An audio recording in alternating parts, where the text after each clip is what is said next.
Shalom saudara-saudari yang terkasih di dalam Yesus Kristus, selamat pagi.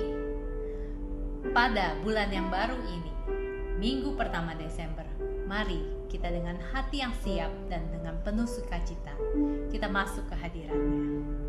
Kita mulai dengan bersaat teduh. Saya akan bacakan Mazmur 100. Pujilah Allah dalam bait-Nya, Mazmur untuk korban syukur. Bersorak-soraklah bagi Tuhan, hai seluruh bumi. Beribadalah kepada Tuhan dengan sukacita. Datanglah ke hadapan-Nya dengan sorak-sorai. Ketahuilah bahwa Tuhanlah Allah. Dialah yang menjadikan kita dan punya Dialah kita, umat-Nya dan kawanan domba gembalaannya. Masuklah melalui pintu gerbang-Nya dengan nyanyian syukur, ke dalam perataran-Nya dengan puji-pujian. Bersyukurlah kepadanya dan pujilah namanya. Sebab Tuhan itu baik, kasih setia-Nya untuk selama-lamanya, dan kesetiaan-Nya tetap turun-temurun. Amin. Ibadah ini kami buka atas nama Allah Bapa, Allah Putra, dan Allah Roh Kudus. Amin. Saya undang saudara-saudari untuk bangkit berdiri. Mari kita bersama seluruh umat Tuhan, kita memberikan pujian dan hormat hanya kepadanya.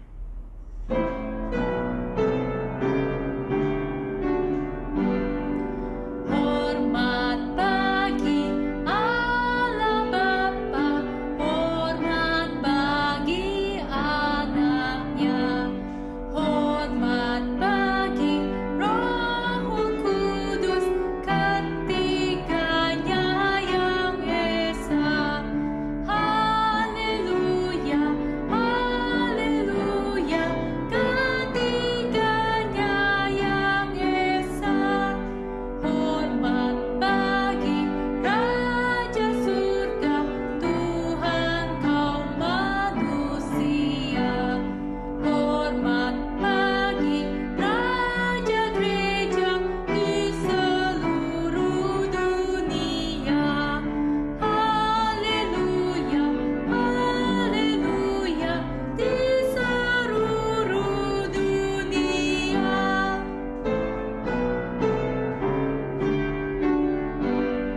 Haleluya, persembahan malah kerajaanmu diletakkan siang malam di hadapan tatanya.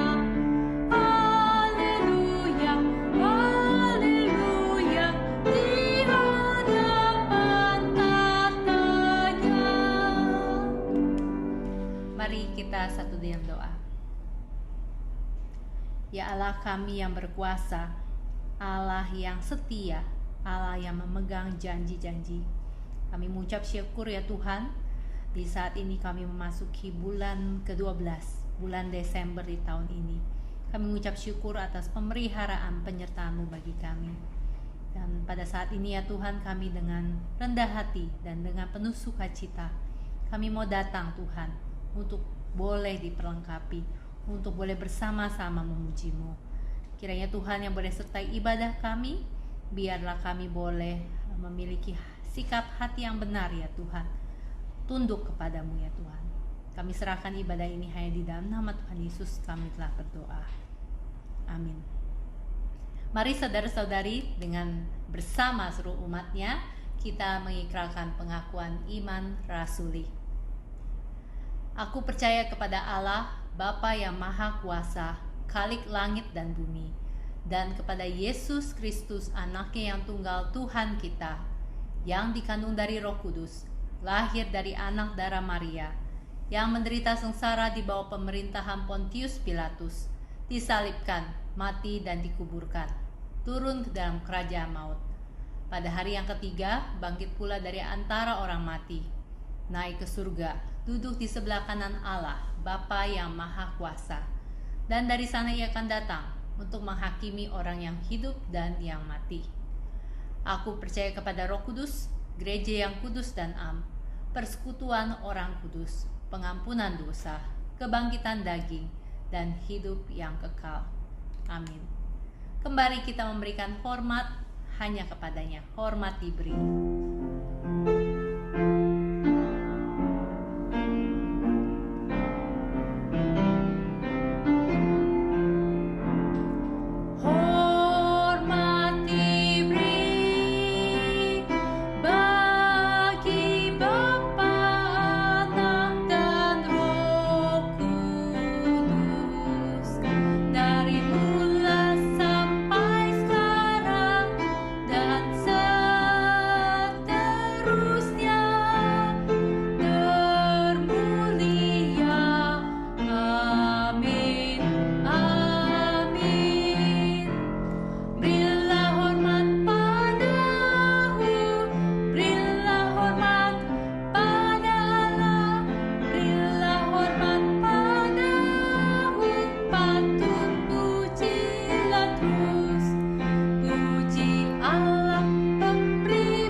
Di dalam Mazmur 130 ayat yang kedua sampai yang keempat dikatakan, Tuhan, dengarkanlah suaraku, biarlah telingamu menaruh perhatian kepada suara permohonanku. Jika Engkau, ya Tuhan, mengingat-ingat kesalahan-kesalahan, Tuhan, siapakah yang dapat tahan? Tetapi padamu ada pengampunan supaya Engkau ditakuti orang. Di dalam ayat ini di sini dikatakan dosa kita sebenarnya begitu banyak ya. Tuhan memberikan kesempatan bagi kita untuk mengaku dosa kita.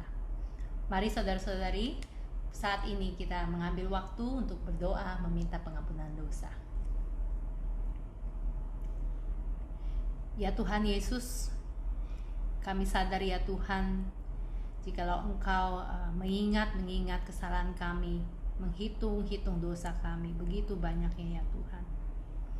Kami mengucap syukur ya Tuhan, Engkau selain Allah yang adil, Engkau Allah yang mengasihi kami, Engkau menebus dosa kami, Engkau melayakan kami ya Tuhan. Terima kasih ya Tuhan untuk karya keselamatan yang boleh Engkau berikan. Terima kasih juga ya Tuhan, Engkau boleh memberikan kami kesempatan untuk mengaku dosa kami. Kami menyerahkan ya Tuhan diri kami masing-masing. Dengan kekuatan sendiri kami tidak dapat lepas dari keinginan atau godaan, tapi bersamamu ya Tuhan, kekuatan yang daripadamu kami dapat menang. Terima kasih ya Tuhan untuk pengampunan yang boleh Engkau berikan.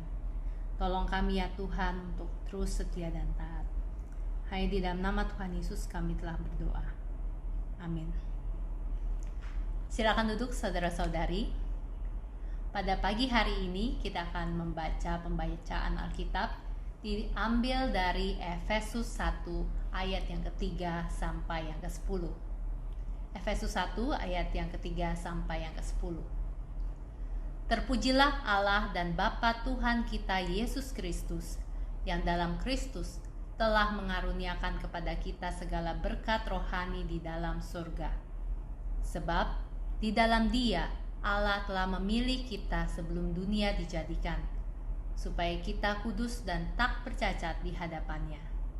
Dalam kasih, Ia telah menentukan kita dari semula oleh Yesus Kristus untuk menjadi anak-anak-Nya, sesuai dengan kereraan kehendak-Nya, supaya terpujilah kasih karunia-Nya yang mulia, yang dikaruniakannya kepada kita di dalam Dia, yang dikasihinya. Sebab di dalam Dia dan oleh darah-Nya, kita beroleh penebusan, yaitu pengampunan dosa, menurut kekayaan kasih karunia-Nya, yang dilimpahkannya kepada kita dalam segala hikmat dan pengertian. Sebab Ia telah menyatakan rahasia kehendak-Nya kepada kita, sesuai dengan rencana kereraan-Nya, yaitu rencana kereraan yang dari semula telah ditetapkannya di dalam Kristus sebagai persiapan kegenapan waktu untuk mempersatukan di dalam Kristus sebagai kepala segala sesuatu, baik yang di surga maupun yang di bumi. Amin. Bulan Desember ini adalah bulan di mana kita akan merayakan Natal. Dan memang benar di dalam Efesus tadi, seringkali tadi kita baca ada kata-kata kasih karunia-Nya, kasih karunia-Nya. Ya benar, hanya kasih karunia-Nya, kasih karunia dari Tuhan kita diselamatkan. Allah yang mulia, Dia mau turun ke dunia untuk menyelamatkan kita. Mari kita meresponi pembacaan firman dengan lagu Kau Tinggalkan Tahta Mulia.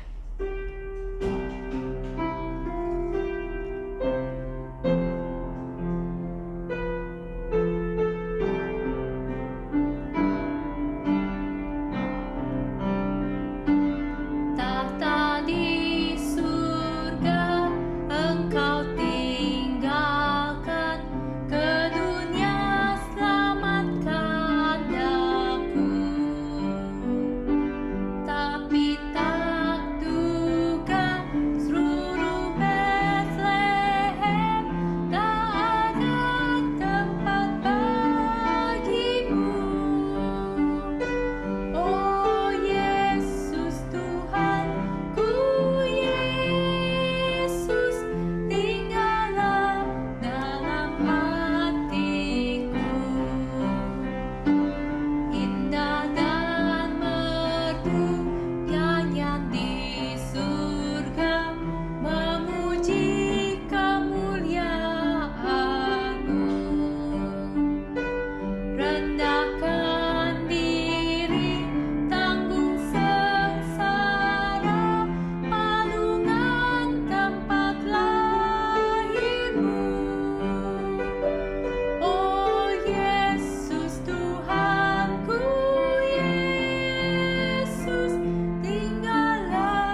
terakhir.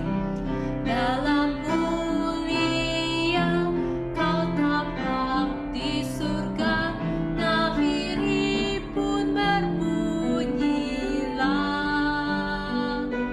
Disambutnya ku serta berkata, inilah tempat bagimu.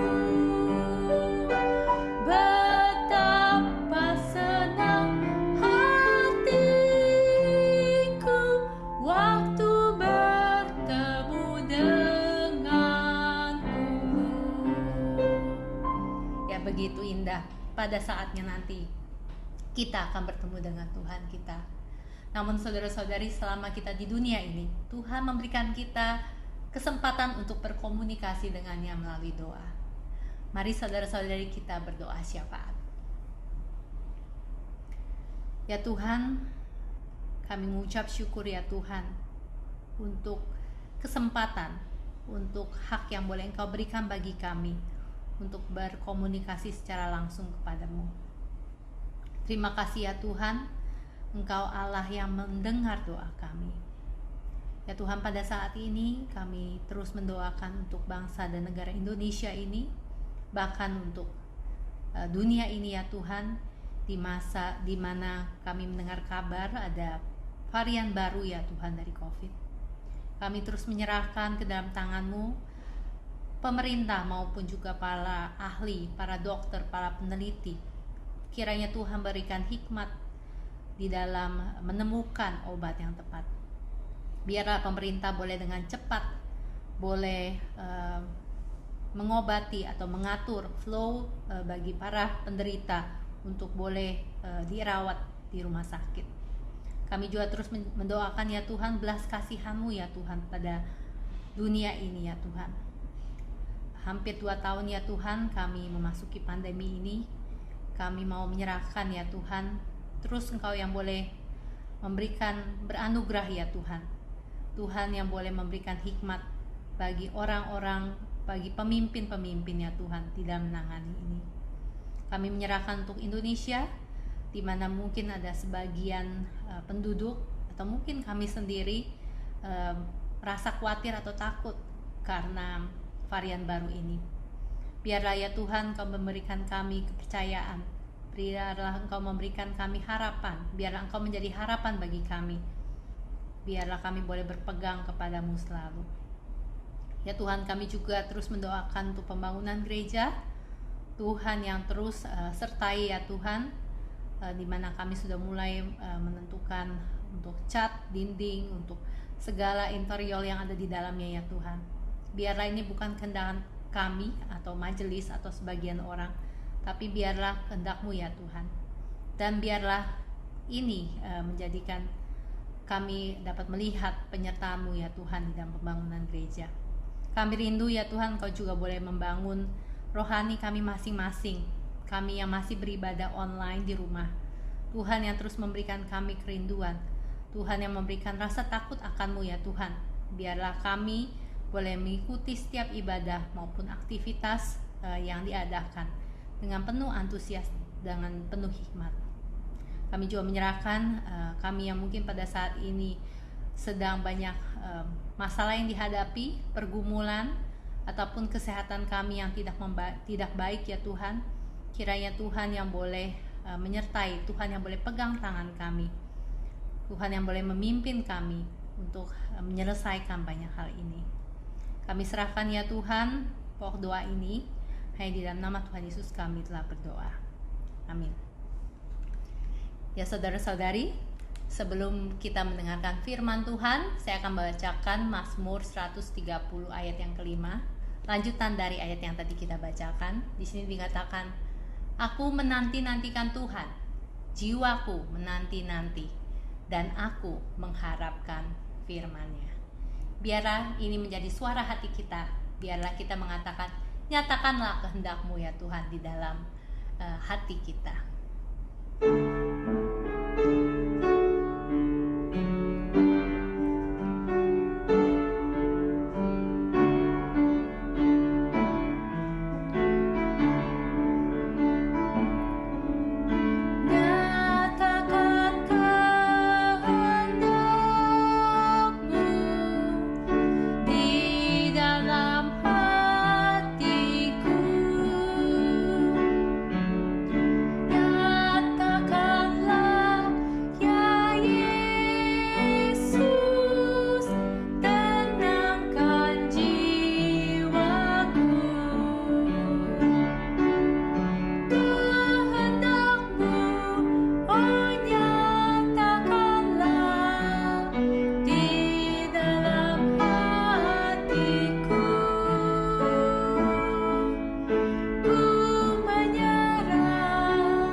waktu selanjutnya saya serahkan kepada Evangelis Joni.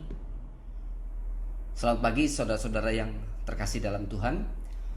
Senang sekali kembali kita bertemu dalam ibadah pada pagi hari ini. Mari kita datang ke hadapan Tuhan dengan segala sukacita, dan kemudian kita bersama-sama membawa hati dan kehidupan kita ke hadapan Tuhan. Baiklah, sebelum kita bersama-sama merenungkan dan mendengarkan firman Tuhan, mari kita masuk dalam doa. Tuhan Bapa kami yang di surga, Bapa yang maha pengasih dan maha penyayang, Bapa yang terus menyertai kehidupan kami, Bapa yang terus memimpin sejarah perjalanan kehidupan manusia menuju seluruh penggenapan rencana dan kehendak Tuhan. Kami bersyukur pada pagi hari ini kembali Tuhan membawa kami pada satu waktu di mana kami akan memasuki peringatan hari Natal. Kiranya pada masa-masa seperti ini kami sekali lagi boleh merenungkan kedalaman dan makna daripada cinta kasih yang sudah Tuhan berikan kepada kami melalui inkarnasi Kristus. Kiranya dengan demikian iman kami terus boleh terpelihara dan mata kehidupan kami boleh terus mengarah kepada pekerjaan Tuhan, di mana kami terus boleh dipanggil untuk dengan setia, dengan taat untuk mengerjakannya seumur hidup kami. Karena untuk itulah Tuhan sudah menyelamatkan kami, supaya kami boleh berbagian di dalamnya dan kami boleh mengabarkan berita tentang kasih yang sudah Tuhan nyatakan kepada manusia yang berdosa melalui kelahiran, kematian, dan kebangkitan Kristus. Kami bersyukur jikalau pada tahun ini Tuhan sudah memimpin kami di tengah-tengah pandemi yang sudah berjalan 2 tahun. Tuhan tetap boleh menyatakan pemeliharaan dan penyertaan kepada kami. Dan sebentar kami akan kembali memperingati hari Natal. Sungguh Tuhan, kiranya Tuhan boleh memberikan satu mata rohani yang tajam kepada kami untuk melihat seluruh pimpinan Tuhan di dalam kehidupan kami. Dan Roh Kudus memampukan kami untuk berespon secara benar untuk setiap hal yang sudah Tuhan kerjakan di dalam kehidupan kami. Termasuk untuk renungan, untuk firman yang akan kami dengarkan sebentar lagi. Siapkan hati kami dan Roh Kudus bekerja membawa isi hati Tuhan ke dalam kehidupan kami. Dan Roh Kudus akan mengajarkan kepada kami untuk bagaimana melakukan firman Tuhan itu di dalam kehidupan kami sehari-hari. Berbicaralah kepada kami, nyatakan kehendak Tuhan, nyatakan isi hati Tuhan kepada kami hari ini. Kami rindu mendengarkan suara Tuhan. Di dalam nama Tuhan Yesus Kristus kami sudah mengucap syukur dan berdoa. Amin. Saudara-saudara, waktu berjalan begitu cepat dan tidak terasa bahwa hari ini kita sudah masuk dalam minggu pertama menjelang hari Natal. Kita tentunya mengingat setiap apa yang sudah kita alami dalam kehidupan kita dan bagaimana Tuhan terus hadir dan berkarya di dalam kehidupan kita. Waktu berlalu sungguh cepat, seperti yang dikatakan oleh Musa, seperti bunga rumput yang pagi tumbuh berkembang dan kemudian sore sudah layu. Yang terus harus kita renungkan adalah apakah selama ini kita sudah memberikan satu kehidupan yang terbaik kepada Tuhan. Nah, saudara-saudara, di dalam menjelang Natal pada tahun ini, saya ingin membawakan serangkaian tema berbicara tentang kasih Allah. Hari ini kita akan berbicara tentang kasih Allah, yaitu apa yang Alkitab katakan tentang bagaimana kasih Allah itu dinyatakan kepada manusia. Semenjak awal, sebelum kejatuhan, kemudian setelah kejatuhan, dan kemudian sampai hari ini. Dan kemudian nanti 2 minggu lagi kita akan berbicara tentang bagaimana, kenapa kita harus mengasihi. Dan kemudian nanti di waktu hari Natal, ya, kita akan memperingati hari Natal kita pada tanggal 25 Desember, hari Sabtu, jam 6 sore. Itu masih akan tetap dilakukan secara online. Waktu itu kita akan memikirkan satu tema, yaitu Aku Datang. Aku Datang. Nah, ini beberapa khotbah. Harap ini bisa menjadi satu persiapan bagi kita semua sampai nanti kita masuk di dalam tema daripada peringatan hari Natal, yaitu Aku Datang. Nah, hari ini kita akan memikirkan tentang kasih Allah, tentang kasih Allah. Berapa macam, ya, ada beberapa macam daripada kasih Allah yang sudah dinyatakan sebagaimana Alkitab catat, dan kita hari ini akan coba mempelajarinya, merenungkan, dan kemudian boleh menikmati kasih Allah seluas mungkin, selebar mungkin, sedalam mungkin, setinggi mungkin, supaya dengan demikian seluruh kasih Allah boleh memenuhi kehidupan kita. Nah, saudara-saudara, hari ini tema tentang kasih Allah menjadi bias ya, menjadi agak sulit dipahami, terutama ya dari kita semua orang yang sudah percaya, karena kita sudah terpengaruh oleh berbagai konsep kasih daripada manusia. Ya, terutama konsep kasih yang terus diproduksi oleh dunia ya, yang kemudian sehari-hari kemudian kita dengar, kita lihat, kita saksikan dengan berbagai hal peristiwa yang terjadi dalam kehidupan kita. Dan kemudian dengan konsep dunia itu kemudian kita menerapkannya, kita berusaha memahami cinta kasih Allah. Sehingga kemudian seringkali kemudian kita terjatuh di dalam konsep kasih yang salah. Karena kita tidak kembali kepada kebenaran Alkitab. Tentu saja Alkitab mengatakan ada perbedaan yang sangat mendasar antara kasih yang berkembang di antara manusia, kasih menurut konsep dunia, dan kemudian kasih yang dinyatakan di dalam Alkitab. Nah, hari ini kita akan kembali kepada Alkitab, kita akan melihat bagaimana kasih Allah, dan ada beberapa macam kasih Allah yang dinyatakan di dalam Alkitab. Nah, saudara-saudara, yang pertama ya, kasih Allah, yang pertama sebagaimana dikatakan dalam Alkitab adalah kasih yang berada di dalam Allah Trinitas, yaitu Allah Bapa, Allah Anak, dan Allah Roh Kudus. Yaitu kasih yang mengikat ketiga pribadi daripada Allah yang kita percaya. Kita sudah pernah bahas, dikatakan bahwa Allah adalah kasih. Maka jika dikatakan Allah adalah kasih, maka kasih itu merupakan salah satu natur atau karakter daripada Allah itu sendiri. Itu yang pertama. Kemudian kedua, jika dikatakan Allah adalah kasih, maka Allah tidak mungkin dia mutlak tunggal, ya, tidak mungkin dia mutlak tunggal. Dan itulah kemudian konsep kasih itu membawa kita pada pengertian bahwa Allah yang kita percaya sebagaimana Alkitab nyatakan memang adalah Allah yang satu, tetapi dia memiliki tiga pribadi, yaitu Allah Bapa, Allah Anak, dan Allah Roh Kudus. Dan ini satu konsekuensi daripada natur sifat kasih daripada Allah. Kalau Allah hanya satu Tuhan dan satu pribadi, pertanyaannya kemudian adalah, waktu dikatakan Allah adalah kasih, dia mengasihi siapa? Dia mengasihi siapa? Maka kalau jika dikatakan Allah adalah kasih dan kemudian Allah itu satu Tuhan dan satu pribadi, maka kemudian natur sifat kasih Allah itu adalah bukan natur daripada esensi daripada Allah. Karena waktu Allah di dalam kekekalan, sebelum ada ciptaan, sebelum ada segala, belum ada manusia, pertanyaan jika dikatakan Allah adalah kasih, pertanyaannya dia mengasihi siapa? Jikalau Allah itu adalah satu Tuhan dan satu pribadi, maka pengertian Allah adalah kasih membawa kita pada satu pengertian konsep bahwa Allah itu yang kita percaya tidak mungkin dia hanya satu pribadi. Karena berarti kalau dikatakan Allah adalah kasih, berarti dia harus mengasihi yang lain. Ada yang lain yang dia kasihi. Dan itulah kasih yang kemudian kita pahami terikat di antara Allah Tritunggal, yaitu Bapa mengasihi Anak, Anak mengasihi Bapa, ya, dan kemudian Bapa juga mengasihi Roh Kudus, Roh Kudus mengasihi Bapa, demikian juga Anak mengasihi Roh Kudus dan Roh Kudus mengasihi Anak. Ini adalah satu kasih yang mengikat Allah Tritunggal yang bersifat sempurna dan juga kekal, ya. Kasih yang sempurna dan kekal. Baiklah, kita akan melihat beberapa ayat yang menyatakan bagaimana Allah, ya, Bapa mengasihi Anak dan kemudian Anak itu juga mengasihi Bapa. Yang pertama, kita lihat dari Yohanes 3. Yohanes 3 ayat 35. Saya akan bacakan buat saudara-saudara sekalian. Bapa mengasihi Anak dan telah menyerahkan segala sesuatu kepadanya. Ya, di sini dikatakan Bapa mengasihi Anak, ya. Kemudian kita lihat juga di Yohanes 5 ayat 20. Yohanes 5 ayat 20. Sebab Bapa mengasihi Anak dan Ia menunjukkan kepadanya segala sesuatu yang dikerjakannya sendiri. Bahkan Ia akan menunjukkan kepadanya pekerjaan-pekerjaan yang lebih besar lagi daripada pekerjaan-pekerjaan itu, sehingga kamu menjadi heran.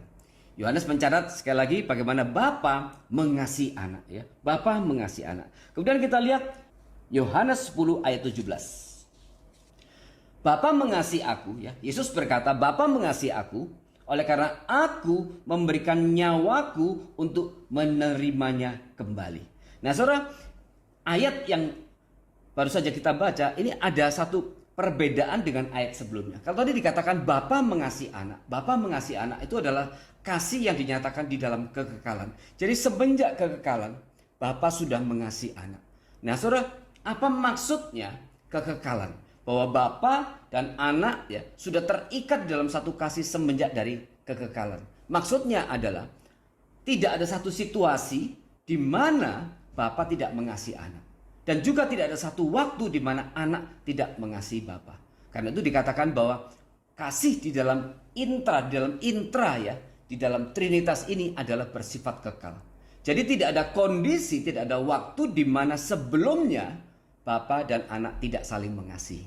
Itu maksudnya bahwa kasih di dalam Allah Trinitas itu bersifat kekal. Nah, kemudian di dalam Yohanes 10 ayat 17 yang baru saja kita baca, ini menyatakan satu kasih karena Yesus sebagai anak waktu dia berinkarnasi menjadi manusia, Yesus sudah menyatakan satu ketaatan yang sempurna kepada Bapa, yaitu Yesus melakukan kehendak Bapa. Yaitu kehendak apa? Kehendak bahwa Yesus diutus menjadi manusia untuk mati di atas kayu salib menebus dosa-dosa manusia. Maka di sini di ayat Yohanes 10 ayat 17 ini kasih Bapa yang dinyatakan kepada anak, karena anak waktu dia berinkarnasi sebagai manusia, dia menyatakan ketaatan yang sempurna kepada Bapa, yaitu untuk menggenapkan seluruh rencana dan kehendak Bapa. Nah, ini satu kasih yang bersifat diberikan karena anak sudah menggenapkan misi keselamatan yang sudah ditetapkan. Nah, ini saudara, di sini kita lihat bahwa dimensi kasih Bapa kepada anak ini betul-betul menyangkut seluruh dimensi ya, dari kekekalan. Kemudian pada waktu Yesus juga masuk ke tengah dunia berinkarnasi, dan kemudian Yesus menyatakan kesetiaan dan ketaatan menggenapkan kehendak Bapa. Di situ kemudian kasih Bapa kepada anak juga dinyatakan. Dikatakan karena apa? Karena Yesus memberikan nyawaku untuk menerimanya kembali. Ini berkaitan dengan kematian Yesus di atas kayu salib. Kemudian kita lihat ayat berikutnya, yaitu Yohanes 14 ayat 31. Kalau tadi kita sudah baca bagaimana Bapa mengasihi anak ya, sekarang kita lihat bagaimana anak mengasihi Bapa. Saya akan bacakan Yohanes 14 ayat 31. Tetapi supaya dunia tahu bahwa aku mengasihi Bapa dan bahwa aku melakukan segala sesuatu seperti yang diperintahkan Bapa kepadaku. Ya. Sekali lagi saya bacakan, supaya dunia tahu, tetapi supaya dunia tahu bahwa aku mengasihi Bapa dan bahwa aku melakukan segala sesuatu seperti yang diperintahkan Bapa kepadaku. Ini kita lihat dari ayat-ayat ini bagaimana Bapa dan anak terikat di dalam kasih. Dari semenjak kekekalan dan kemudian waktu Yesus berinkarnasi menjadi manusia, menggenapkan seluruh rencana dan kehendak Bapa. Keduanya tetap terikat di dalam kasih. Ini tadi yang saya katakan bahwa kasih di dalam Allah Tritunggal ini bersifat kekal dan bersifat sempurna. Di dalamnya tidak ada keberdosaan, tidak ada cacat sedikit pun. Ya, dikatakan Bapa mengasihi anak dan kemudian anak mengasihi Bapa. Maka ini kemudian menggenapkan apa yang dikatakan oleh Yohanes di suratnya yang lain bahwa Allah adalah kasih. Ini tadi yang saya katakan bahwa pada naturnya, pada esensinya Allah itu adalah kasih. Sehingga Allah tidak mungkin satu pribadi. Maka Bapa, Anak, dan Roh Kudus ketiganya terikat di dalam satu kasih yang sempurna, kasih yang bersifat kekal. Nah, saudara, itu pengertian pertama daripada kasih Allah. Ya, yaitu kasih yang mengikat Allah Tritunggal. Kasih yang berada di dalam relasi antara pribadi Bapa, Anak, dan Roh Kudus. Nah, saudara, di dalam pengertian yang lain kita juga sudah memahami bahwa kasih itu ada beberapa istilah. Ya, ada agape, ada philia, ada eros, dan ada storge. Dan agape itu adalah kasih yang berkorban, kasih Allah kepada manusia. Dan dalam tanda kutip, ini kasih yang bersifat sempurna. Kemudian pengertian kedua yaitu philia. Philia itu kasih, misalnya seorang orang tua kepada anak, ibu kepada anak, papa kepada anak, itu adalah philia. Nah, dua istilah ini, agape dan philia, dipakai di dalam Alkitab. Nah, tetapi dalam beberapa bagian istilah agape dan philia ini seringkali bertukar tempat. Jadi kalau selama ini mungkin kita pahami bahwa agape itu hanya menyatakan satu bentuk kasih, sedangkan filia bentuk yang lain. Tetapi pada faktanya di beberapa bagian Alkitab, misalnya di Yohanes 3 ayat 16, kata agape dan filia itu seringkali bertukar tempat. Dalam arti sebenarnya agape dan filia seakan-akan memiliki dalam konteks tertentu memiliki pengertian yang sama. Jadi kadang-kadang untuk kasih Allah kepada manusia dipakai agape, tapi kadang-kadang juga dipakai filia, ya. Demikian juga kasih manusia kepada Bapa. Kemudian yang ketiga adalah eros dan storge. Nah, eros dan storge, ini eros adalah kasih asmara, storge adalah kasih kepada sesama. Dan dua istilah yang terakhir ini yaitu eros dan storge tidak dipakai, tidak ada di dalam Alkitab. Nah, sekarang saya akan membawa saudara kepada pengertian dimensi kasih Allah yang lain. Yang pertama tadi kita sudah bahas yaitu kasih Allah yang mengikat di dalam Allah Tritunggal. Kemudian yang kedua, jenis kasih yang kedua adalah kasih Allah yang Allah nyatakan kepada dunia ciptaannya. Dan ini bicara sebelum manusia jatuh di dalam dosa. Bagaimana ini kasih providensia, kasih pemeliharaan yang Allah berikan kepada seluruh ciptaannya, yaitu manusia, bumi dengan alam semesta. Dan itu digambarkan di dalam Kejadian 2. Nah, setelah kita masih mengingat Kejadian 2 itu menyatakan bagaimana ada 25 kali dicatat bagaimana Allah menyatakan inisiatifnya. Allah yang selalu hadir di tengah-tengah dunia. Dikatakan Allah hari itu menempatkan Adam di Taman Eden untuk memelihara dan mengelola taman itu. Dan kemudian Allah berkata kepada Adam. Allah memerintahkan Adam juga memberi nama binatang-binatang. Dikatakan Allah membawa binatang-binatang itu ke hadapan manusia itu untuk diberi nama. Kemudian dikatakan juga Allah melihat tidak baik manusia itu seorang diri. Tidak baik Adam itu seorang diri. Dan kemudian dikatakan Adam merasa dia tidak menemukan seorang penolong yang sepadan. Sebelum Adam bisa merasakan bahwa dia mengalami satu kekurangan karena dia tidak menemui seorang penolong yang sepadan. Di situ Allah sudah mengetahui terlebih dahulu apa yang akan Adam rasakan. Dan kemudian Allah membuat Adam itu tertidur, ya. Sebelum tertidur, Allah meminta Adam bekerja dulu. Apa pekerjaan yang Adam lakukan hari itu? Yaitu memberi nama semua binatang. Allah membawa semua binatang ke hadapan Adam untuk diberi nama. Dan setelah itu dikatakan Allah membuat Adam tidur terlelap. Dan waktu itu Allah kemudian mengambil salah satu tulang rusuk daripada Adam. Dan kemudian dia membungkusnya dengan daging. Dan kemudian menciptakan Hawa. Maka kemudian dikatakan Hawa, Allah membawa perempuan itu kepada Adam. Ini satu hal yang luar biasa, saudara. Digambarkan Allah membawa perempuan itu ke hadapan Adam. Ya, di dalam pemberkatan daripada saudara kita kemarin, Effendi dan Devita, saya membayangkan waktu di dalam upacara itu kemudian orang tua daripada Devita menghantar Devita dan kemudian menghantar Devita kepada Effendi yang sebagai mempelai pria yang sudah menunggu di depan. Nah, saya membayangkan bagaimana Tuhan juga mungkin seakan-akan dengan satu peristiwa yang sama, ya, di mana dikatakan Allah membawa perempuan itu kepada Adam, seakan menyerahkan itu kepada Adam. Dan kemudian dibentuklah satu keluarga pertama yang diberkati oleh Allah sendiri, yaitu Adam dan Hawa. Ini seluruh bagian daripada Kejadian 2 itu menyatakan bagaimana kasih Allah, kasih Allah yang dinyatakan kepada seluruh makhluk ciptaannya, kepada manusia, kepada binatang, kepada tumbuhan. Allah menyatakannya. Dan Allah kemudian dikatakan secara aktif hadir di tengah-tengah daripada ciptaannya. Kalau kita baca di Kejadian 2 seakan-akan digambarkan Allah itu secara fisik hadir di tengah-tengah taman itu. Tapi tentu saja ini hanya satu penggambaran, karena kita tahu bahwa Allah adalah roh, ya. Allah bukan berfisik seperti kita, tapi Allah itu adalah roh. Tetapi bagaimana dia sebagai roh juga tetap dinyatakan kehadirannya di tengah-tengah makhluk ciptaannya. Dan kemudian Allah menyatakan kasih pemeliharaan. Setelah dia menciptakan manusia dengan segala isinya, bumi dengan segala alam semesta, Allah tetap memelihara, tetap hadir di tengah-tengah dunia ciptaannya itu. Dan kemudian kita lihat juga bagaimana kasih Allah juga bisa memelihara relasi antara makhluk ciptaannya. Sehingga seluruh makhluk ciptaannya itu tetap terikat di dalam kasih yang begitu luar biasa. Adam mengasihi Hawa, Hawa mengasihi Adam. Manusia mengasihi semua binatang. Dan kemudian manusia juga mengasihi semua tumbuh-tumbuhan yang lain. Kita lihat bahwa bagaimana ikatan kasih yang berada di antara manusia, ya, binatang dan tumbuhan yang lain itu terikat begitu luar biasa. Dan secara khusus kemudian seluruh makhluk ini dan khususnya manusia terikat di dalam kasih yang begitu luar biasa kepada Allah. Dan Allah menyatakan kasih itu kepada manusia dan seluruh ciptaannya dengan melalui kehadirannya di tengah-tengah realita. Nah, saudara, ini adalah bentuk kasih yang kedua yang Alkitab catat, yaitu kasih yang Allah nyatakan kepada dunia ciptaannya, kepada manusia dan seluruh makhluknya sebelum kejatuhan di dalam dosa.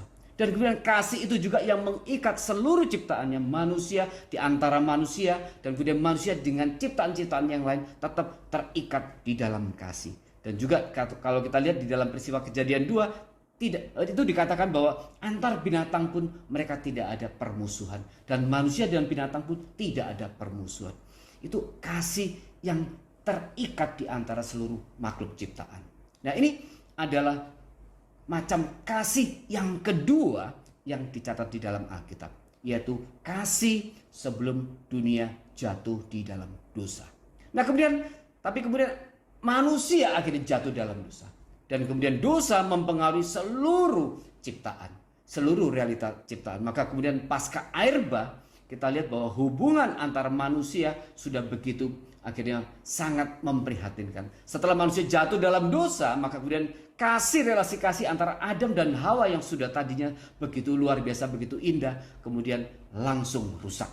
Di mana Adam kemudian menyalahkan Hawa dan kemudian Hawa menyalahkan ular. Dan kemudian manusia akhirnya memetik daun ara. Di situ kita lihat relasi antara manusia, yaitu antara Adam dan Hawa, sudah rusak. Kemudian relasi kasih antara manusia dengan lingkungan juga sudah rusak. Dan nanti pasca air bah, dikatakan akhirnya binatang-binatang itu pun takut kepada manusia. Dan manusia semenjak itu mulai memakan binatang. Maka ada permusuhan antara manusia dengan binatang. Demikian juga antara binatang dengan binatang. Maka kita lihat bahwa kejatuhan manusia dalam dosa secara total merusak relasi kasih di antara, bukan saja antara manusia dengan Tuhan, tetapi di dalam seluruh ciptaannya sendiri, yaitu antara manusia dengan manusia, antara manusia dengan binatang, bahkan antara binatang sendiri, dan juga kemudian antara manusia, binatang dengan tumbuhan. Itu semua relasi kasihnya sudah rusak. Nah, ini menghantar kita kepada pengertian kasih Allah yang ketiga, yaitu apa? Kasih Allah kepada dunia yang berdosa. Kasih Allah baik kepada manusia yang berdosa maupun seluruh aspek ciptaan yang lain yang kemudian sudah tercemar juga terpengaruh oleh kejatuhan manusia di dalam dosa itu. Dan inilah kemudian yang dinyatakan di Yohanes 3 ayat 16. Kalau kita perhatikan konteksnya, Yohanes 3 ayat 16, Yohanes sangat menekankan pengertian pada dosa yang adalah jahat. Dan kemudian dikatakan Allah mengasihi dunia, Yohanes 3 ayat 16. Karena begitu besar kasih Allah akan dunia. Ini sebenarnya itu satu konsep yang Yohanes tanamkan di dalam melalui bagian itu adalah bagaimana Allah tetap mengasihi dunia yang berdosa. Meskipun nanti di dalam bagian itu kita lihat bagaimana Allah juga menyatakan secara khusus kasihnya kepada umat pilihan. Nah, saudara, ini adalah jenis kasih yang ketiga yang Alkitab katakan, yaitu kasih Allah kepada dunia yang berdosa. Mari kita lihat di Yohanes 3 ayat 16. Saya akan bacakan buat saudara sekalian. Karena begitu besar kasih Allah akan dunia ini, sehingga ia telah mengaruniakan anaknya yang tunggal, supaya setiap orang yang percaya kepadanya tidak binasa, melainkan beroleh hidup yang kekal. Ya, ini dikatakan di ayat 17, sebab Allah mengutus anaknya ke dalam dunia bukan untuk menghakimi dunia, melainkan untuk menyelamatkannya oleh dia. Jadi ini konteksnya adalah dunia yang sudah berdosa. Dan kemudian Bapa mengutus anaknya untuk mati, ya, untuk dikatakan untuk menyelamatkan dunia. Dunia dalam arti, dalam pengertian ini, dunia adalah bukan seluruh umat manusia, tetapi di sini adalah pengertiannya secara khusus adalah umat pilihan. Karena Allah Yesus datang hanya untuk menebus umat pilihan. Nah, saudara, ini jenis kasih yang ketiga, yaitu Allah yang mengasihi dunia yang sudah berdosa. Nah, kemudian kasih yang ketiga ini kita bisa bedakan lagi menjadi dua macam. Yang pertama adalah kasih Allah kepada dunia yang berdosa yang bersifat universal, yaitu kasih yang diberikan secara sama kepada seluruh manusia, yaitu baik yang percaya maupun yang tidak percaya.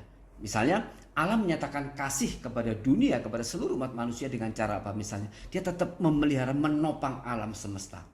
Sehingga kemudian alam semesta masih tertata demikian indah, demikian rapi sampai hari ini. Ya, jarak antara bumi dengan matahari Allah tetap pelihara, tetap Allah topang. Ya, dikatakan di Ibrani Allah menopang segala sesuatu alam semesta dengan firman-Nya. Sehingga kemudian jarak antara bumi dengan matahari tetap terpelihara pada jarak yang sangat optimal. Kalau bumi dan matahari lebih dekat lagi, maka kemudian mungkin banyak makhluk hidup di bumi yang akan mati karena kemudian panas akan meningkat secara luar biasa. Tetapi demikian juga kalau kemudian bumi dan matahari kemudian menjauh di dalam jarak yang signifikan, maka kemudian juga mungkin banyak kehidupan di bumi yang akan juga musnah. Karena apa? Karena bumi kemudian beberapa bagian menjadi terlalu dingin. Maka hari ini kita masih menikmati matahari, ya, kita masih bisa menikmati malam, hujan, musim kemarau, di banyak bagian masih bisa menikmati musim salju, musim gugur, musim semi dan sebagainya. Kita masih bisa menikmati oksigen, ada kebutuhan air yang tetap tersuplai di bumi ini, ada kebutuhan makanan dan sebagainya dan sebagainya. Itu pemeliharaan kasih yang Allah nyatakan secara umum kepada seluruh umat manusia. Dan ini adalah kasih pemeliharaan yang Allah berikan kepada dunia yang sudah berdosa. Dan ini diberikan sama kepada semua orang. Sama kepada semua orang. Tapi kemudian ada jenis kasih yang kedua daripada kasih Allah kepada dunia yang berdosa, yaitu kasih yang Allah nyatakan secara khusus yaitu kepada umat pilihan. Nah, saudara, di sini kita melihat bahwa kasih yang Allah berikan kepada umat pilihan berbeda dengan orang-orang yang tidak percaya. Allah memberikan satu kasih yang sangat khusus, ya, kasih yang begitu besar yang dikatakan tidak tergambarkan, ya, betapa lebar, betapa dalam, betapa tinggi, betapa luas kasih Kristus kepada kita, yaitu umat pilihan yang sudah ditebus dalam Kristus. Dan kita mendapatkan kasih yang sangat khusus daripada Bapa. Dan kasih itu kemudian dinyatakan melalui apa? Melalui satu peristiwa kelahiran baru dan kemudian Roh Kudus tinggal di dalam hati kita. Nah, saudara perhatikan, di sini kasih yang Allah berikan kepada umat pilihan dan kepada orang yang belum percaya, tidak percaya, berbeda.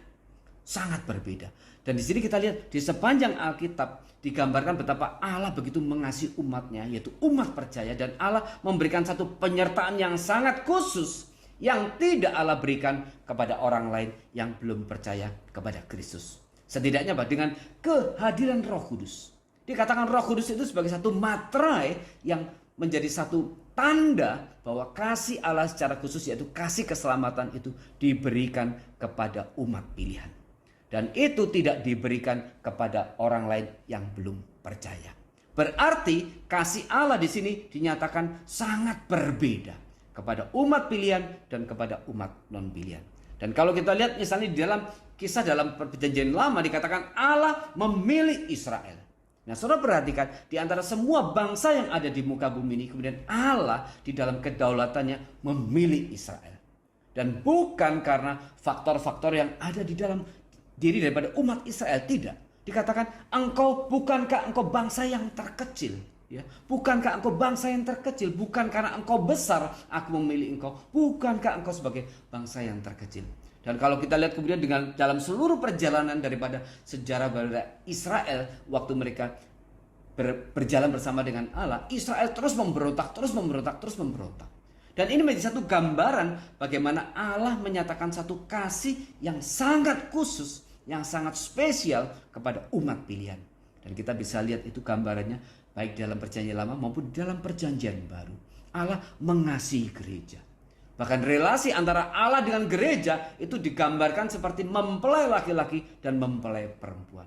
Tidak pernah dikatakan Allah menganggap dunia yang berdosa, yaitu orang umat non pilihan, sebagai mempelai wanita. Tidak. Bahkan dikatakan ada pembedaan secara khusus istilah yang dipakai dalam perjanjian baru antara umat pilihan dan umat non pilihan. Umat pilihan disebut sebagai anak-anak Allah. Kemudian diasosiasikan kita sebagai domba. Nah, sedangkan orang non pilihan dikatakan mereka sebagai orang fasik, orang jahat, dan kemudian mereka diperlambangkan sebagai istilah dengan kambing, domba dan kambing. Nah, di sini kita lihat bagaimana perbedaan yang secara jelas yang Alkitab catat yaitu kasih Allah kepada umat pilihan dan kepada non pilihan. Nah, sekarang saya akan fokus kepada kasih Allah yang kepada umat pilihan. Nah, saudara, kasih Allah kepada umat pilihan ini pun kita bisa bagi itu menjadi dua macam. Yang pertama adalah kasih keselamatan. Kasih keselamatan ini yaitu kasih yang Allah berikan kepada mereka-mereka umat pilihan yang ditebus kemudian di dalam nama Kristus. Yaitu mereka-mereka yang sudah dipredestinasikan bahwa mereka akan diselamatkan. Dan kasih yang jenis ini adalah kasih yang tidak bersyarat. Nah, sekali lagi, kasih keselamatan ini yang diberikan kepada umat pilihan ini adalah tidak bersyarat. Ya, mari kita lihat di dalam Efesus 1. Saya bacakan dari ayat 3 ya. Kekayaan orang-orang yang terpilih. Terpujilah Allah dan Bapa Tuhan kita Yesus Kristus yang dalam Kristus telah mengaruniakan kepada kita segala berkat rohani di dalam surga. Sebab di dalam Dia Allah telah memilih kita sebelum dunia dijadikan supaya kita kudus dan tak bercacat di hadapannya. Dalam kasih Ia telah menentukan kita dari semula oleh Yesus Kristus untuk menjadi anak-anaknya sesuai dengan kerelaan kehendaknya.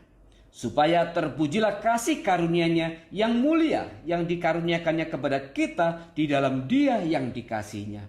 Sebab di dalam Dia dan oleh darahnya kita beroleh penebusan, yaitu pengampunan dosa menurut kekayaan kasih karunia-Nya.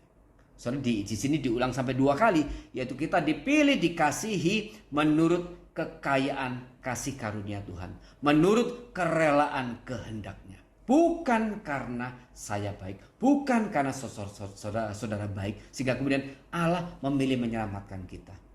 Bukan juga ada satu pandangan yang mengatakan disebut sebagai foreknowledge. Foreknowledge dalam arti apa? Bahwa Allah berdasarkan pengetahuannya, kemahatauannya. Allah tuh maha tahu. Ya, karena Allah maha tahu, maka Allah itu di dalam kemahatauannya Dia mengetahui secara persis, secara tepat siapa nanti orang-orang yang akan percaya dan menerima Yesus sebagai juru selamat. Dan kemudian berdasarkan pengetahuannya itu kemudian Allah memilih orang-orang tersebut. Jadi misalnya Allah di dalam kemahatauannya, di dalam kekekalan sudah mengetahui bahwa suatu saat ada satu orang yang bernama misalnya Budi yang dia akan menerima Yesus sebagai juru selamatnya. Maka kemudian berdasarkan pengetahuannya itu Allah kemudian memilih Budi untuk diselamatkan. Ini pandangan yang mengatakan bahwa predestinasi itu ditetapkan berdasarkan kemahatauan Allah, yaitu foreknowledge. Tidak, saudara, Alkitab tidak mengatakan demikian. Alkitab mengatakan bahwa Allah memilih umatnya, yaitu berdasarkan apa? Berdasarkan kerelaan kehendaknya, berdasarkan kasih karunia-Nya. Dan ini adalah kasih yang tidak bersyarat. Artinya bukan karena faktor-faktor yang ada di dalam diri kita sehingga kemudian kita diselamatkan. Jangan lupa bahwa setelah Adam dan Hawa jatuh dalam dosa, semua manusia sudah berdosa. Semua manusia sudah berada di dalam ancaman hukuman maut. Dan dikatakan tidak ada satupun yang berbuat baik. Tidak seorang pun yang mencari Allah. Tidak seorang pun yang memuliakan Allah. Semuanya pakai istilah sudah bejat. Dalam arti tidak ada satupun alasan di dalam diri kita kebaikan atau apapun. Malah kebaikan itu dikatakan kebaikan manusia itu seperti secarik kain cemar. Ya, seperti kain yang cemar. Jadi memang tidak ada alasan apapun di dalam diri kita yang membuat akhirnya kita layak dipilih dan dikasih Allah. Nah, ini tadi sudah saya jelaskan dalam pengertian yang kedua, yaitu kasih Allah akan dunia yang berdosa ini. Dan kemudian kasih itu dinyatakan secara khusus kepada umat pilihan, yaitu kepada kita. Berdasarkan apa? Berdasarkan kedaulatan Allah. Berdasarkan kerelaan kehendaknya. Berdasarkan kasih karunia. Dan bukan berdasarkan keberadaan atau kebaikan di dalam diri kita. Karena tidak ada orang baik setelah manusia jatuh di dalam dosa. Nah, saudara, ini kasih yang Allah berikan jenis kasih pertama, yaitu kasih keselamatan. Dan sekali lagi, kasih keselamatan ini tidak bersyarat, ya, tidak bersyarat. Di dalam konsep tulip, ya, dikatakan adalah unconditional grace, ya, anugerah yang tidak bersyarat. Dan ini kemudian dilanjutkan dengan limited atonement, L, yaitu penebusan yang terbatas. Di di mana Kristus mati hanya untuk menebus umat pilihan. Kristus tidak mati untuk menebus semua manusia. Karena kalau Kristus dikatakan menebus semua manusia, faktanya tidak semua manusia percaya kepada Kristus. Kalau dikatakan Kristus menebus semua manusia, tapi faktanya tidak semua percaya, berarti kesimpulannya ada karya Kristus yang gagal. Kristus memaksudkan menebus seseorang, tetapi seorang itu kemudian tidak percaya. Dan kita harus akhirnya sampai pada satu kesimpulan bahwa Kristus gagal menebus seseorang. Saudara, konsep ini bertentangan dengan doktrin Allah. Allah tidak mungkin gagal. Sehingga kita harus aminkan bahwa penebusan Kristus itu diberikan hanya untuk umat pilihannya saja, tidak untuk semua orang. Tetapi Allah mengasihi semua orang, ya, tetapi dengan kasih yang berbeda. Kepada orang yang tidak percaya, Allah hanya memberikan kasih pemeliharaan. Tetapi kepada umat pilihan, Allah memberikan kasih yang secara khusus, yaitu kasih keselamatan. Nah, saudara, sekarang kita sudah masuk di dalam kasih keselamatan itu. Nah, setelah seseorang menerima Yesus sebagai Tuhan Juru Selamatnya, dia sudah menerima kasih keselamatan dari Allah. Yang sekali lagi saya katakan tadi, tidak bersyarat. Nah, tetapi kemudian ada kasih, ya, yang kemudian Allah akan bisa berikan lebih lagi kepada umat pilihan. Ya. Ini kasih yang khusus diberikan kepada umat pilihan, yaitu orang-orang percaya, yaitu kasih yang bersyarat. Nah, ini saudara harus bedakan. Kasih keselamatan itu tidak bersyarat. Dan kemudian ada jenis kasih yang kelima, yaitu kasih yang Allah berikan kepada umat pilihan, yaitu orang percaya. Tetapi kasih yang ini adalah kasih yang bersyarat. Saya ingin menyebutnya sebagai dengan istilah kasih pengudusan. Ya, kasih pengudusan. Kalau tadi kasih keselamatan, setelah orang diselamatkan menerima Yesus sebagai juru selamatnya, maka kemudian orang itu masuk dalam satu proses yang disebut sebagai pengudusan. Nah, saudara, kasih pengudusan ini bersyarat. Kalau kasih keselamatan tadi tidak bersyarat, maka kasih pengudusan ini bersyarat, yaitu bahwa kasih yang Allah berikan kepada umat pilihan, yaitu orang percaya, kepada kita orang-orang Kristen sejati, ini kasih pemeliharaan, kasih pengudusan, kasih penyertaan, dan kasih ini bersyarat. Bersyarat. Apa syaratnya? Ya. Yang pertama, mari kita lihat di dalam Mazmur 103. Saya akan bacakan dari ayat 10, ya. 10 sampai dengan 13. Tidak dilakukannya kepada kita setimpal dengan dosa kita, dan tidak dibalasnya kepada kita setimpal dengan kesalahan kita. Tetapi setinggi langit di atas bumi, demikian besarnya kasih setianya atas orang-orang yang takut akan Dia. Ya. Sejauh timur dari barat, demikian dijauhkannya daripada kita pelanggaran kita. Seperti Bapa sayang kepada anak-anaknya, demikian Tuhan sayang kepada orang-orang yang takut akan Dia. Nah, saudara, kasih Allah kepada kita orang percaya ada syaratnya. Ini kasih pengudusan, ya. Kasih pemeliharaan, kasih penyertaan, ini ada syaratnya. Syarat yang pertama adalah sejauh mana kita yang sudah mengaku percaya, kita mengasihi Tuhan. Nah, karena semua orang percaya mengasihi Tuhan dengan besar kasih yang berbeda-beda. Ya, ada orang percaya yang saking mengasihi Tuhan, dia rela memberikan nyawanya bagi Tuhan. Dia rela melayani, bahkan dia rela mati untuk Tuhan. Ya. Tetapi ada orang Kristen yang hanya mau mengasihi Tuhan dalam kutip ala kadarnya. Dia bahkan tidak rela kehilangan sebagian daripada uangnya, hartanya, waktunya, tenaganya untuk pekerjaan Tuhan. Dia hanya ingin mengasihi Tuhan ala kadarnya. Ya, mungkin dia tetap selamat, tetapi dia tidak, seumur hidupnya tidak mengasihi Allah. Dengan dikatakan, Yesus berkata, hukum yang pertama dan terutama adalah kasih Allah dengan segenap hatimu, dengan segenap kekuatanmu, dengan segenap kemauanmu, ya, dengan segenap kehendakmu. Tetapi orang Kristen tidak mengasihi Allah dengan cara yang sama. Dan tingkat kadar kasih orang Kristen kepada Allah itu berbeda-beda.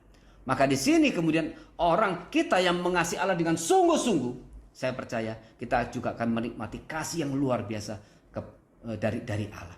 Dan kasih ini, kasih pemeliharaan, kasih penyertaan, kasih berkat, kasih pengudusan ini bersyarat.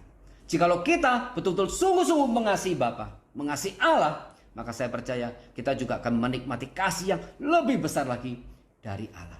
Tetapi kalau kita mengasihi Allah juga ala kadarnya, ya, saya mau pakai istilah juga, Allah juga akan mengasihi kita ala kadarnya. Nah di sini orang Kristen yang mengasihi Allah ala kadarnya, dia mengalami kerugian yang sangat besar.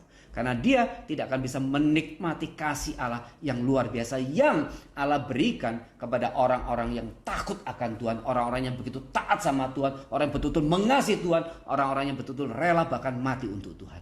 Ini pasti kasihnya berbeda. Pasti kasihnya berbeda. Yang pertama itu bergantung kepada sejauh mana kita mengasihi Tuhan. Sejauh mana kita boleh takut akan Tuhan. Dikatakan di sini takut akan Tuhan. Tuhan mengasihi mereka yang takut akan Tuhan. Tapi sekali lagi karakter dan ekspresi daripada takut akan Tuhan dari semua orang Kristen itu berbeda-beda. Berbeda. Dan kemudian kasih Allah juga kepada setiap orang pilihan umat percaya orang Kristen juga akan berbeda-beda. Kalau orang Kristen yang hanya mengasihi Allah dalam kutip ala kadarnya, dia akan mengalami kerugian besar. Karena mungkin kemudian Allah hanya akan mengasihi dia setelah Allah memang memberikan Roh Kudus menyertai sebagai satu materai keselamatan di dalam hidupnya. Tetapi kemudian Allah hanya mengasihi dia dalam kutip seperti kasih yang bersifat umum, yaitu kasih pemeliharaan saja. Dan oleh karena itu saudara-saudara mungkin saudara seringkali protes kepada Tuhan. Banyak doa saudara yang tidak dijawab. Mungkin banyak kemudian dalam kutip kesulitan penderitaan yang saudara alami. Ya, mungkin. Pangkal tolaknya adalah karena saudara-saudara atau kita semua tidak mengasihi Allah dengan sungguh-sungguh. Tidak mengasihi Allah dengan sungguh-sungguh. Jadi saya mau pakai bahasa istilah umum. Kalau kita mengasihi Allah ala kadarnya, ya, Allah juga akan mengasihi kita ala kadarnya. Yang kedua, apa syaratnya? Syarat kedua adalah, kalau tadi yang pertama adalah sejauh mana kita mengasihi Tuhan, sejauh mana kita takut akan Tuhan, sejauh mana kita betul-betul mengutamakan pekerjaan Tuhan di dalam kehidupan kita. Yang kedua, itu bergantung kepada kesetiaan dan ketaatan kita kepada Tuhan. Ya, mari kita baca.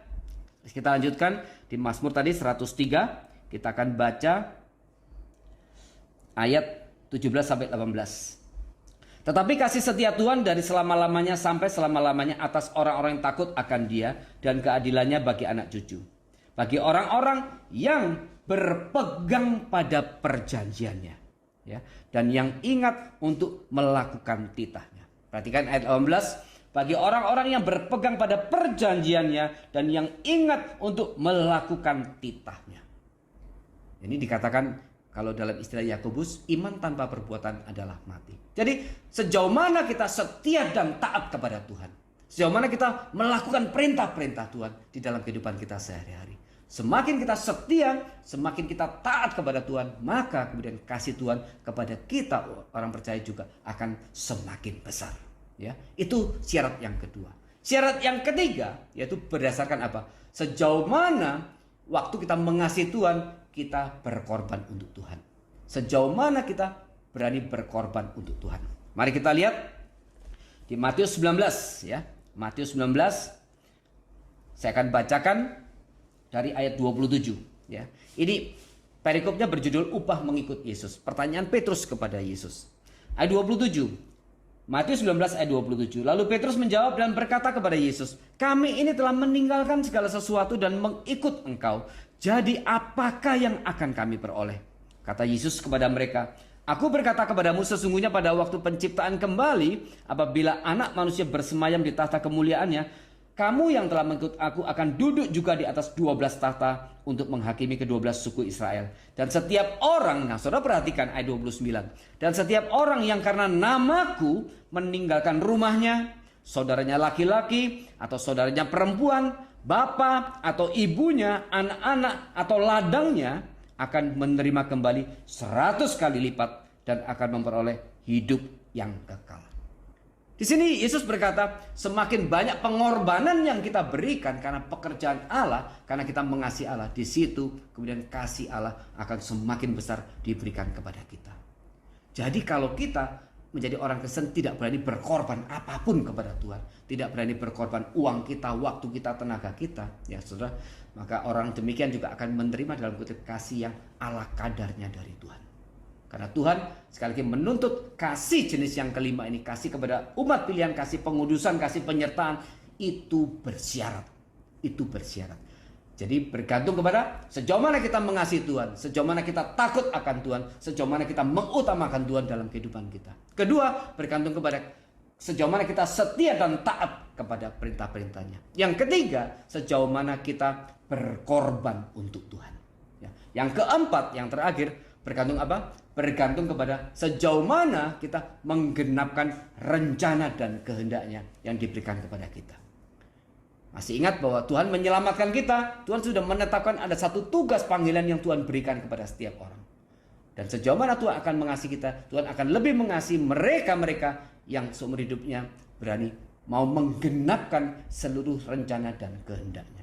Masih ingat di dalam perumpamaan talenta, ada yang diberi 1 talenta, 2 talenta, dan kemudian 5 talenta. Yang diberikan 2 dan 5, mereka kemudian berbuah menggenapkan rencana dan kehendak Tuhan. Maka yang diberi 2 talenta, akhirnya berbuah menjadi 2 talenta, sehingga akhirnya menjadi 4. Yang diberi 5 talenta, menghasilkan 5 talenta juga menjadi 10 talenta. Tetapi yang diberikan 1, dia simpan dan dia tidak kembangkan talentanya itu. Dalam arti dia tidak menggenapkan rencana dan kehendak Tuhan. Dan kemudian Tuhan berkata kepada orang yang terima 1 talenta tadi, engkau hamba yang jahat. Engkau hamba yang jahat. Nah saudara, ini jenis kasih kelima yang bersyarat. Jadi, jikalau saudara ingin menikmati kasih Tuhan yang luar biasa di dalam kehidupan kita sehari-hari, kita sudah percaya, terima kasih Tuhan, kasih keselamatan itu tidak bersyarat. Tetapi kasih penyertaan, kasih pengudusan itu bersyarat. Apakah saudara ingin menikmati kasih Tuhan yang lebih besar dan lebih besar dan lebih besar lagi? Mari kita hidup takut akan Tuhan. Kita betul-betul sungguh-sungguh mengasihi Tuhan. Kita sungguh-sungguh mengutamakan Tuhan dalam hidup kita. Yang kedua, mari kita betul menyatakan kesetiaan dan ketaatan yang makin bertambah, makin bertambah, makin bertambah. Yang ketiga, mari kita rela berkorban apapun bagi Tuhan, bahkan nyawa kita. Masih ingat waktu peristiwa Stefanus setelah dirajam, itu dikatakan, aku melihat Yesus anak Allah itu kemudian berdiri, ya, berdiri kemudian seakan-akan Yesus menyambut Stefanus. Kalau dikatakan setelah kenaikan Yesus, dikatakan Yesus duduk di sebelah kanan Allah Bapa, Yesus duduk di sebelah kanan Bapa. Dan kemudian di situ dicatat bagaimana Stefanus melihat Yesus berdiri. Saudara perhatikan, ini bagian yang bagi saya ini luar biasa, bagaimana seakan-akan dicatat dengan Yesus berdiri menyambut Stefanus. Itu menyatakan seakan-akan satu penghargaan yang Yesus berikan kepada Stefanus. Karena apa? Karena Stefanus sudah mati sebagai martir Kristus. Stefanus rela memberikan nyawanya bagi kemuliaan nama Kristus. Dan sebagai satu penghargaan yang dikatakan Yesus tadinya yang duduk di sebelah kanan Bapa, kemudian Yesus seakan-akan kemudian berdiri dan kemudian menyambut Stefanus. Yang ketiga, yaitu sejauh mana kita sudah berkorban bagi Tuhan. Yang keempat, yaitu sejauh mana kita juga fokus untuk menggenapkan rencana dan kehendak Bapa, menggenapkan seluruh panggilan yang Tuhan berikan kepada kita. Saudara, ini 4 syarat yang harus kita penuhi kalau kita ingin menikmati kasih Allah yang lebih besar, yang lebih besar, yang lebih besar lagi. Jadi saudara, kita harus ubah konsep kita. Kalau kita selama ini mengatakan, mungkin berpikir kasih Allah kepada seluruh orang percaya, orang Kristen itu sama. Tidak sama. Kasih keselamatan betul sama. Itu tidak bersyarat. Tapi kasih penyertaan, kasih pengudusan itu tidak sama. Dan ini adalah kasih yang bersyarat. Di mana Tuhan menginginkan kita berespon secara benar, berespon secara sungguh-sungguh untuk setiap rencana dan kehendak Tuhan. Karena itulah kasih Allah yang bersyarat, yang Allah tuntut juga dari kita untuk menyatakan respon dan tanggung jawab. Sekali lagi, anugerah menuntut respon dan tanggung jawab. Jadi jika saudara selama ini mungkin belum menikmati secara luar biasa bagaimana kasih Allah dalam hidup saudara-saudara, mungkin karena selama ini kita tidak taat. Mungkin selama ini kita mengasihi Tuhan dengan ala kadarnya. Kita tidak mengutamakan Tuhan. Kita menomorssekiankan Tuhan. Dan kita tidak berani berkorban bagi Tuhan. Kita tidak fokus untuk menggenapkan rencana dan kehendak Tuhan. Karena banyak orang Kristen setelah dia percaya, dia lebih disibukkan dengan mimpi-mimpinya sendiri. Dia lebih disibukkan dengan segala hal, ambisi-ambisi pribadinya yang ingin dia kejar selama hidup di dunia. Dan dia tidak memberikan perhatian yang besar kepada pekerjaan Tuhan. Seluruh waktu, tenaga, uangnya habis semua untuk keinginan diri sendiri, untuk ambisi pribadi. Dan dia menomorsekiankan Tuhan. Saudara yang demikian, saudara hanya akan menikmati kasih Allah yang dalam kutip Allah kadarnya. Sehingga mungkin jangan kaget jika mungkin banyak doa saudara tidak dijawab. Ya, banyak hal kemudian saudara merasa kekeringan, merasa lonely, ya, merasa sendiri. Karena sebenarnya bukan Tuhan meninggalkan saudara-saudara yang meninggalkan Tuhan, saudara yang menjauh dari Tuhan. Padahal Yesus sudah janjikan seluruh berkat yang terbaik, yang terbesar yang bisa kita nikmati sekarang juga selama di dunia ini, yaitu jika apa? Jika keempat syarat tadi itu boleh kita penuhi. Mari saudara, kita mengevaluasi lagi sekali lagi diri kita dan kemudian memikirkan sejauh mana kita sudah betul-betul mengasihi Tuhan. Sejauh mana kita sudah betul-betul menyatakan kesetiaan dan ketaatan kepada Tuhan. Sejauh mana kita sudah betul berani berkorban demi pekerjaan Tuhan. Dan sejauh mana kita fokus untuk mengenapkan rencana dan kehendak Tuhan di dalam kehidupan kita. Kiranya Tuhan memberkati kita semua. Mari kita masuk di dalam doa.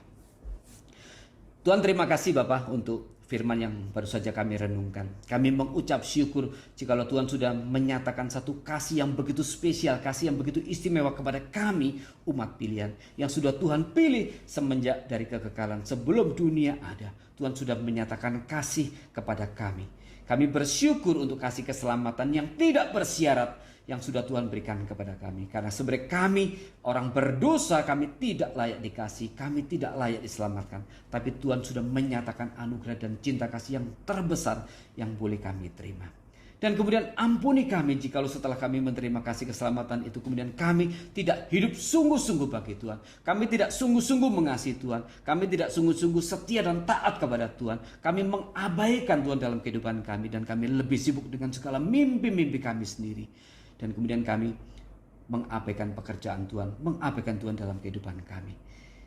Dan kemudian kami melihat begitu banyak mungkin doa-doa kami yang tidak Tuhan jawab. Begitu banyak mungkin kesulitan dan penderitaan yang akhirnya juga kami alami. Karena kami tidak hidup berhikmat sesuai dengan rencana dan kehendak Tuhan. Kami tidak menjalankan kehidupan kami di dalam kesetiaan dan ketaatan kepada firman Tuhan. Kami menjadikan diri kami sendiri dan keinginan kami sendiri sebagai Tuhan atas kehidupan kami. Sehingga kemudian kami menikmati dan hanya menikmati kasih Tuhan dalam kutip yang Allah kadarnya.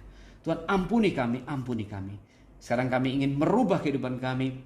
Kami mohon kiranya Roh Kudus memperkuat kami supaya kami betul-betul memiliki satu kehidupan yang lebih sungguh-sungguh lagi di hadapan Tuhan.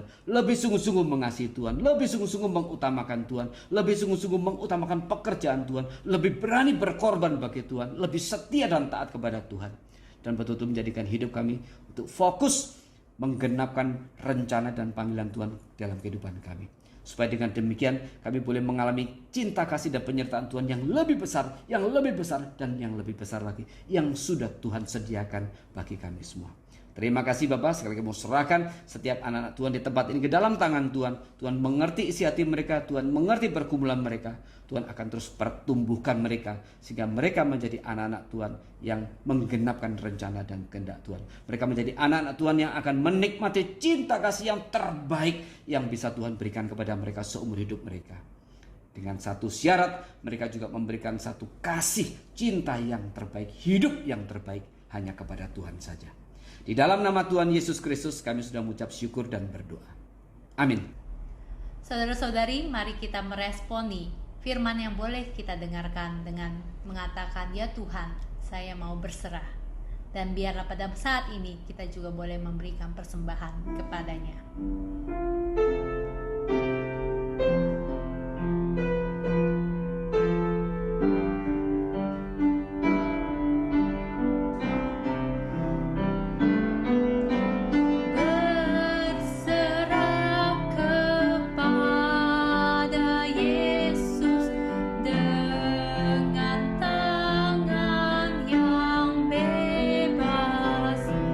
Selalu bersandar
Ya Tuhan, sesuai dengan lagu tadi kami mau berserah ya Tuhan.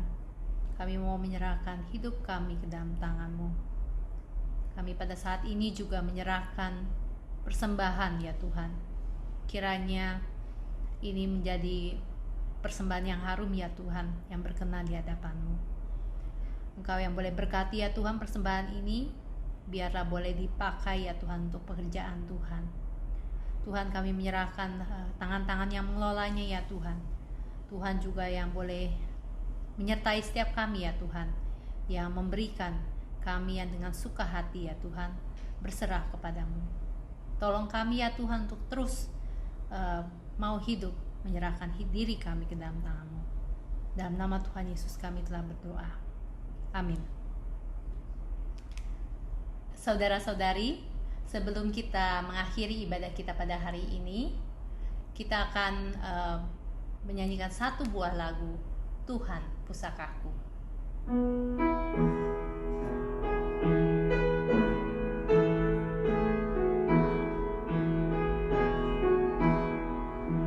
Tuhan, Engkau pusakaku yang berharga bagiku.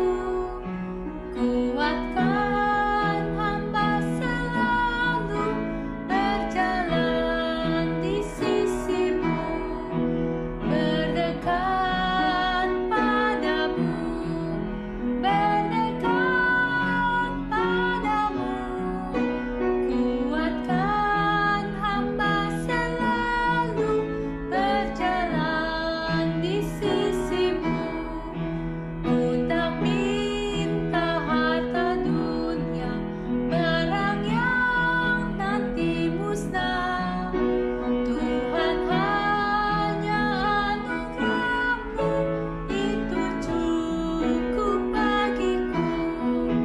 Berdekat padamu, berdekat padamu. Kuatkan hamba selalu berjalan di sisi-Mu.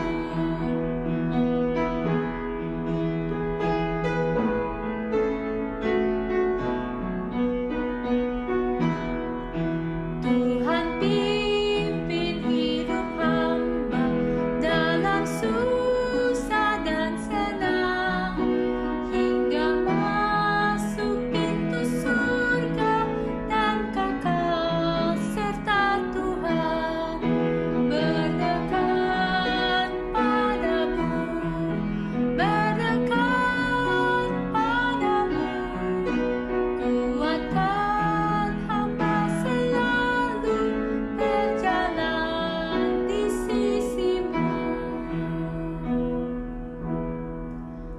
Doa berkat oleh Evangelis Joni. Baiklah saudara-saudara sekalian, mari kita akhiri ibadah pada pagi hari ini. Saya undang saudara-saudara untuk bangkit berdiri dan menerima doa berkat. Kiranya anugerah, damai sejahtera dan kasih karunia dari Allah Bapa, keselamatan dan cinta kasih yang kekal dari Allah Anak, penyertaan, pimpinan dan penghiburan dari Allah Roh Kudus, hari ini berkah dari Allah Bapa, Allah Anak dan Allah Roh Kudus turun dan tercurah atas kita semua, menyertai kita sampai bertemu dengan Tuhan muka dengan muka. Amin. Doksologi.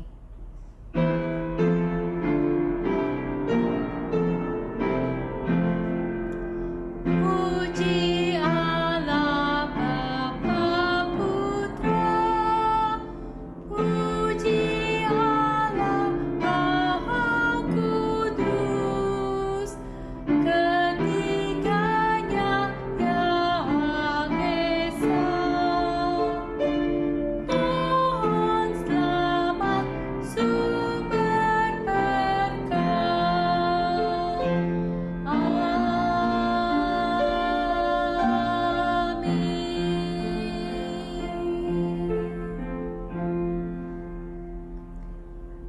Amin. Ibadah selesai, saat teduh, dan sampai jumpa saudari-saudari minggu depan.